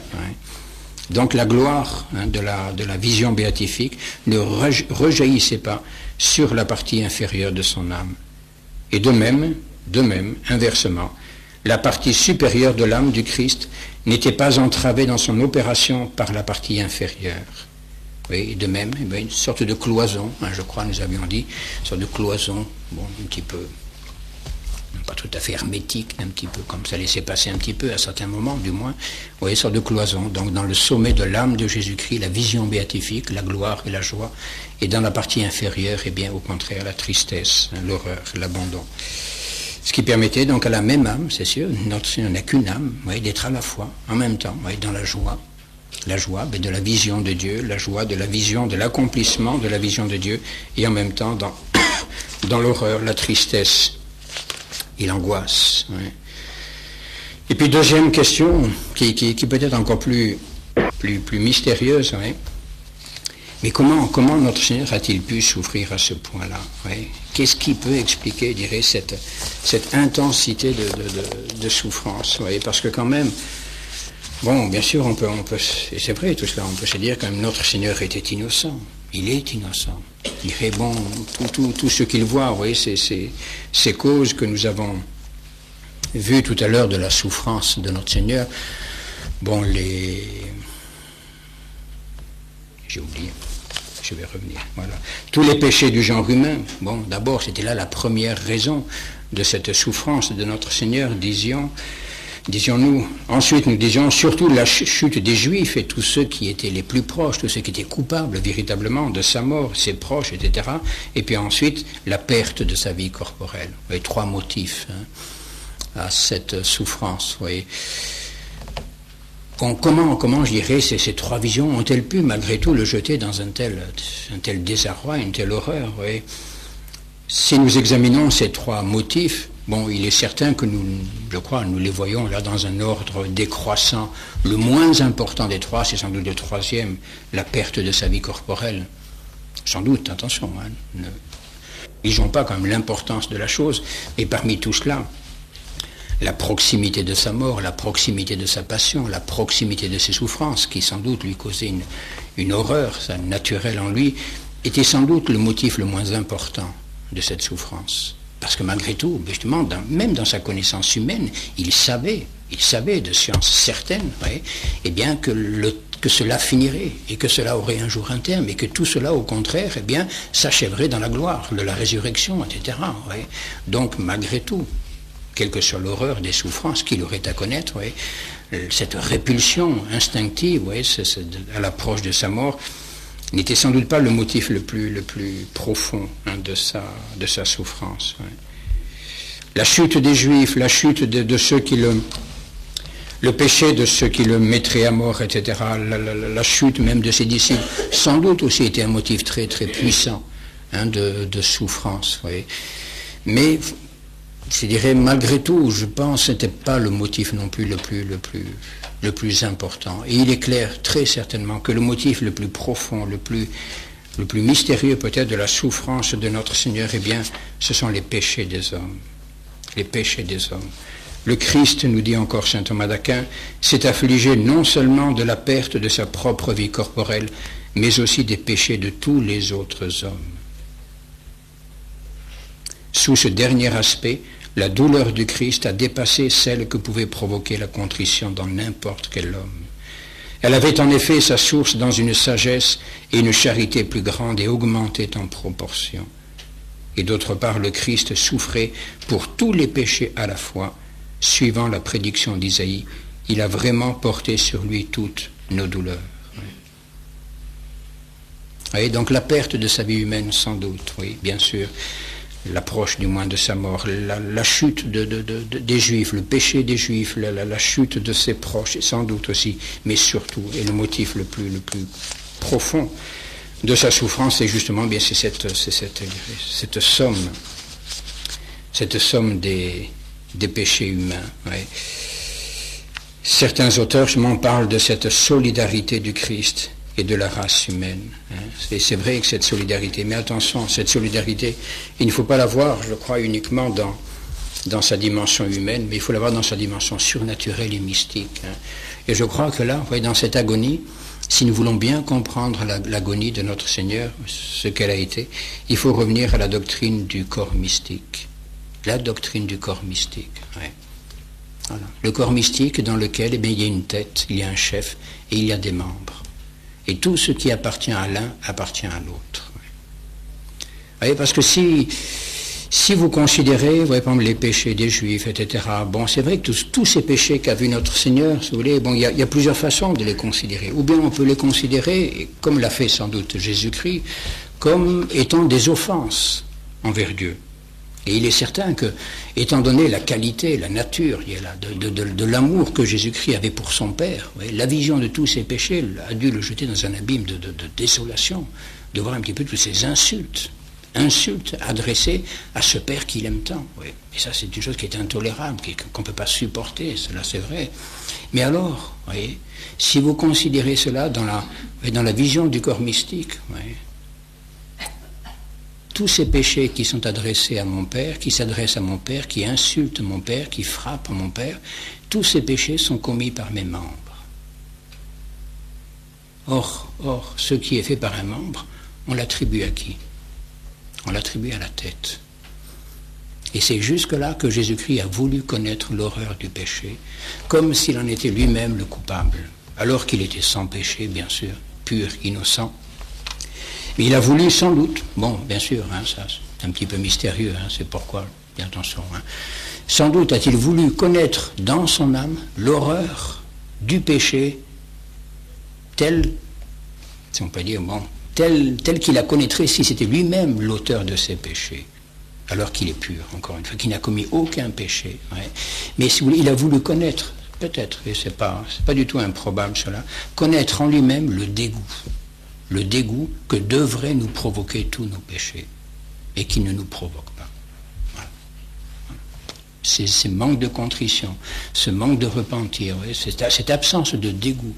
On devrait être dégoûté, nous devrions être en permanence dégoûtés par nous-mêmes.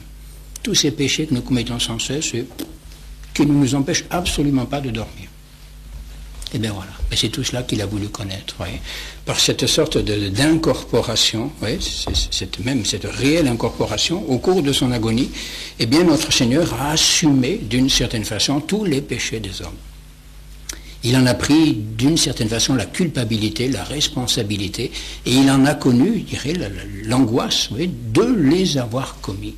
Ce n'est pas lui, bien sûr, qui les avait commis, mais c'était ses membres, les membres de son Église, les membres de son corps mystique, toutes ces âmes qu'il a rachetées par son sang, eh bien, péchaient et insultaient son Père. Et cela l'a jeté dans un dégoût qui est incalculable, hein, incalculable. Oui. Eh oui, ici, ce que dit un auteur ici, oui. Entre le Christ et l'humanité se trouvait exister une union indicible, unique, qui faisait de lui non pas un délégué des pécheurs, mais le pécheur, ou pour prendre le mot de saint Paul, le péché. Non pas le représentant de l'humanité coupable, mais l'humanité coupable, parce qu'il est, en un sens dont toute la réalité est impossible à saisir, le chef de cette humanité déchue qu'il doit ramener au ciel. Et oui, tous ces péchés, eh bien, ils sont commis par ceux dont je suis le chef, par ceux dont je suis responsable. Oui. Et je dois les ramener à mon Père. Et ils pêchent. Oui, c'est là, je crois, un petit peu dans ce cadre-là qu'il faut considérer, je crois, l'agonie de notre Seigneur, si nous voulons peut-être commencer à comprendre un petit peu ce qu'elle a été et pourquoi il a tant souffert. Oui, c'est ce que dit saint Paul. Lui qui ne connaissait pas le péché, Dieu l'a fait pécher pour nous. Dans son péché, ce n'est pas le verbe, hein, c'est le substantif. Hein. Dieu l'a fait. C'est lui qui est devenu le péché des hommes. Ouais. Et il le fallait. Il fallait que Jésus-Christ devienne le péché des hommes. Et c'est dans cette agonie, sans doute, qu'il est devenu ce péché des hommes. Ouais. Si on peut dire, voyant affluer dans son esprit, dans son âme, tous les péchés des hommes, bon, depuis celui d'Adam jusqu'au dernier, du dernier des hommes, etc., tout cela, eh bien, tout cela, il les a pris sur lui, il en a pris la culpabilité, il en a pris la responsabilité. Il est devenu le péché des hommes. Tous les péchés des hommes se sont résumés, se sont condensés dans son âme, oui, de manière à ce qu'ensuite, eh bien, lorsqu'il mettrait à mort, lorsqu'il mourrait plutôt, eh bien, tout le péché des hommes soit détruit par sa mort. Comme dit saint Paul toujours. Hein. Dieu l'a fait pécher pour nous. Le Christ nous a rachetés de la malédiction de la loi, dit encore saint Paul aux Galates. Le Christ nous a rachetés de la malédiction de la loi en se faisant pour nous malédiction. Et il n'est pas... Bon, fais attention à ce qu'on dit, mais il n'est pas impossible même que Jésus-Christ, peut-être dans cette agonie, ait voulu se sentir... Oui, se sentir s'éprouver même à cause de ce péché qu'il était devenu comme maudit de Dieu, réprouvé de Dieu. Voilà. Toute cette réprobation qui s'abat sur le péché des hommes, eh bien, c'est sur lui qu'elle est tombée. Et ce que dit saint Paul, c'est très fort quand même. Il s'est fait pour nous malédiction. C'est lui-même qui a voulu être le maudit, pour que nous ne le soyons pas. Invraisemblable, ça. Oui. Alors on comprend qu'il ait souffert, bien sûr, hein, qu'il ait souffert justement de se sentir un petit peu comme ça, comme rejeté de son Père, ouais, par cette somme de péchés, bien dont il acceptait d'une certaine façon la responsabilité, la culpabilité, et peut-être d'autant plus souffrant, d'autant plus douloureux justement, bien que tous ces hommes pour lesquels il souffrait, tous ces hommes pour lesquels il allait mourir, sachant qu'il souffrait et qu'il mourrait pour eux, eh bien, continueraient à pécher quand même. Il faut le faire. Hein. Et donc, cette douleur, je dirais qui vient encore accroître peut-être cette somme de douleur, de savoir eh bien, que tant de douleur serait inutile pour certains. Voilà. Qu'est-ce qu'il faut que je fasse de plus? Ils vont continuer. Et ils vont se damner. Et certains vont se damner, malgré ça. Et qu'est-ce qu'il faut que je fasse de plus? Effrayant, ça. Effrayant. Eh oui, cette agonie de notre Seigneur, hein, c'est encore une fois, nous ne faisons là que balbutier quelques petites choses, hein, mais c'est incommensurable, ça. Notre Seigneur assume tous les péchés de ses membres. Hein, il se fait le péché des hommes, il se fait le maudit de Dieu, afin de pouvoir tout expier, tout détruire, tout réparer, tout racheter. Ouais. Mais oui, il ne faut pas qu'il y ait un seul péché qui échappe, si on peut dire, à cette rédemption. Donc il prend tout. Il devient vraiment cet agneau de Dieu qui enlève le péché du monde. L'agneau de Dieu qui enlève le péché du monde. Puis il l'enlève, on peut dire, il enlève du monde, il le prend en lui, et ensuite il va le détruire, pour que le péché disparaisse de la terre. Et depuis le vendredi saint, le péché ne devrait plus exister sur la terre. Il ne devrait plus. Si les hommes avaient compris ce qui s'était passé, eh oui. Eh oui, oui, notre Seigneur qui n'avait contracté aucun péché. Hein. Bon, nous naissons, nous disons qu'à la naissance, nous contractons par la naissance le péché originel. Notre Seigneur n'a contracté aucun péché. Mais il a voulu tous les assumer pour nous en délivrer et les détruire. Oui. Ben, ma foi, méditons tout cela, méditez tout cela, hein. C'est trop beau tout cela, il y a qu'à se taire et puis essayer de comprendre un petit peu. Hein. C'est Saint Bernard, une belle page là-dessus, cette question-là. Oui. Il commente un passage de l'Épître aux Hébreux au chapitre 2, verset 16. Ce n'est pas aux anges qu'il vient en aide, mais il vient en aide à la race d'Abraham. C'est pourquoi il a dû en toutes choses être rendu semblable à ses frères, afin de devenir un pontife miséricordieux et fidèle dans le service de Dieu pour expier les péchés du peuple, car c'est par les souffrances et les tentations qu'il a lui-même subies qu'il peut secourir ceux qui sont tentés. Il a voulu vraiment devenir un des nôtres, hein. Ce qu'il y a de plus humain, y compris connaître le péché, connaître, comprenez ce que je veux dire, hein, connaître le dégoût du péché, connaître la punition du péché, pour être vraiment rendu semblable à nous dans tout ce qu'il y a d'humain, de manière à pouvoir vraiment compatir et secourir ceux qui sont tentés. C'est bien du Verbe de Dieu, dit saint Bernard, que l'Écriture dit « Il n'a pas pris les anges », c'est-à-dire il n'a pas pris la nature angélique pour faire une seule personne avec lui, mais il a pris la race d'Abraham. Il a dû être assimilé à tous à ses frères, c'est-à-dire qu'il était nécessaire que, semblable à nous et capable de souffrir, il parcourut tous nos genres de misère, hormis le péché. Bon, dans le sens qu'il n'a pas commis le péché lui-même, bien sûr, mais il en a connu la conséquence. Et si tu demandes pourquoi, quel besoin de cela, eh bien l'Écriture te répond, afin de devenir miséricordieux. C'est précisément en effet parce que lui-même a souffert et a été tenté qu'il est puissant pour aider ceux qui sont eux aussi tentés. Je ne vois pas quel meilleur sens on pourrait donner à ces paroles, sinon qu'il a voulu souffrir et être tenté et communier à toutes les misères humaines, hormis le péché, ce qui est s'assimiler en tout à ses frères, afin d'apprendre par l'expérience même à avoir pitié et à compatir à ceux qui, comme lui, souffrent et sont tentés. Et oui, comme dit saint Paul ailleurs dans l'Épître aux Hébreux, nous n'avons pas un grand pontife qui soit impuissant à compatir, et non. Il est au contraire très, très compatissant, puisqu'il a connu toutes nos misères, toutes nos souffrances. Et donc nous pouvons nous tourner vers lui avec confiance, justement chaque fois que nous sommes tentés et éprouvés, il nous comprend bien, puisque toutes les souffrances que nous avons à connaître, il est passé au travers avant nous. Donc il sait ce que c'est. Et il saura très bien nous aider à passer nous aussi au travers, avec la même confiance, la même docilité, la même simplicité, et dans la même paix. Hein. Bon, encore un petit mot, tout petit mot. C'est Pie XI, le pape Pie XI, pour achever quand même. Oui. C'est une consolation quand même, vous voyez, c'est dans son encyclique sur le Sacré-Cœur. Oui.